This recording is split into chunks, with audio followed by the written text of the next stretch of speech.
បាទចឹងជាដំបូងខ្ញុំសូមជម្រាបសួរលោកគ្រូខ្ញុំឈ្មោះហូសុសុវត្ថិមកពីក្រុម SU20 ចឹងថ្ងៃនេះខ្ញុំនឹងមកធ្វើការ record video បង្ហាញអំពីការងារទី2ឬក៏ហៅបានថា lab ទី2ដែលមានអំពីការ configuration ទៅលើ instance របស់ Switch EC2 នៅក្នុង AWS ហើយនឹងការ hosting ទៅលើបច្ចេក Laravel ចឹងនៅក្នុង AWS ខ្ញុំបានបង្កើតនៅ instance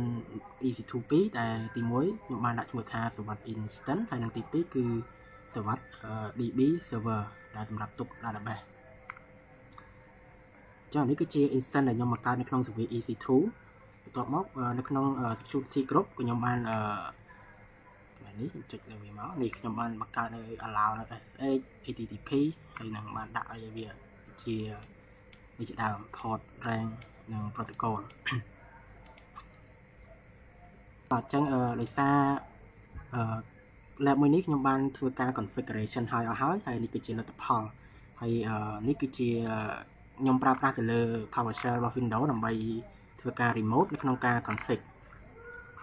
ចឹងនេះគឺជាការ configuration របស់ខ្ញុំអញ្ចឹងដោយសារខ្ញុំខ្លាច record ទៅមានភាពវែង video មានភាពវែងខ្ញុំបានធ្វើការ config ហើយទើបខ្ញុំ record នៅលទ្ធផលចឹងនេះគឺជាការ config របស់ខ្ញុំប្រើប្រាស់ទៅលើ Windows PowerShell នៅក្នុងការ remote បាទចឹងនេះគឺជាការ config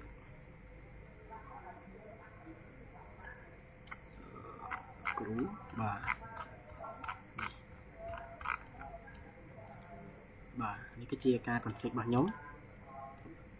បាទអញ្ចឹងហ្នឹងវាជាការ config របស់ខ្ញុំដែលខ្ញុំប្រើប្រាស់ PowerShell Ubuntu ក្នុងការ remote ហើយធ្វើការ config វាមានច្រើនលោកគ្រូអញ្ចឹងដោយសារខ្ញុំខ្លាចវីដេអូវែងទើបខ្ញុំអត់បាន record ហើយដោយសារពេលធ្វើហ្នឹងខ្ញុំជួបបញ្ហាច្រើនទៅតែការ fix ធ្វើការដែរគ្រូអញ្ចឹងខ្ញុំអត់ខ្លាច record ទៅវែងពេកបាទអញ្ចឹងនេះគឺជាការ config របស់ខ្ញុំតម្រូវចូលទៅក្នុងនេះវិញអញ្ចឹង AWS របស់ខ្ញុំមិញខ្ញុំបាន allow security group វានេះបាន allow ទៅលើ security group របស់ instance របស់ខ្ញុំហ្នឹងដែលមានមួយទៅជា instance 2ដែលសម្រាប់ instance ហើយនិងសម្រាប់ DB server អញ្ចឹងតិចទៀតខ្ញុំចូល test ឲ្យមើលអញ្ចឹងខ្ញុំសូមចូលទៅកាន់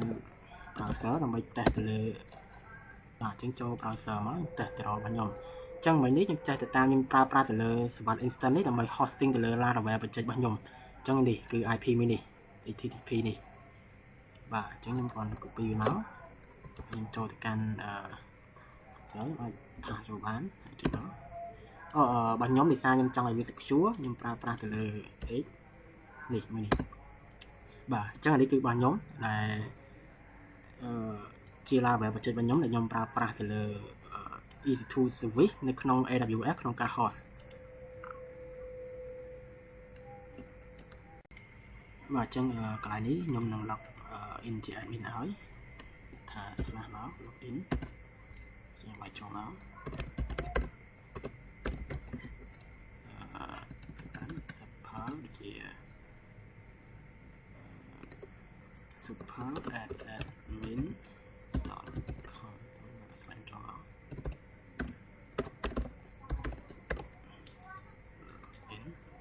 បាទអញ្ចឹងខ្ញុំចូលមកហើយនេះគឺជា admin dashboard ខ្ញុំអាច login ជា admin បាននេះបាទអញ្ចឹងលោកគ្រូកន្លែងនេះខ្ញុំបានប្រើប្រាស់ DNS ដើម្បី point ទៅកាន់ IP ជាមួយ IP គឺកន្លែងនេះបាទអញ្ចឹងនេះគឺជា DNS របស់ខ្ញុំ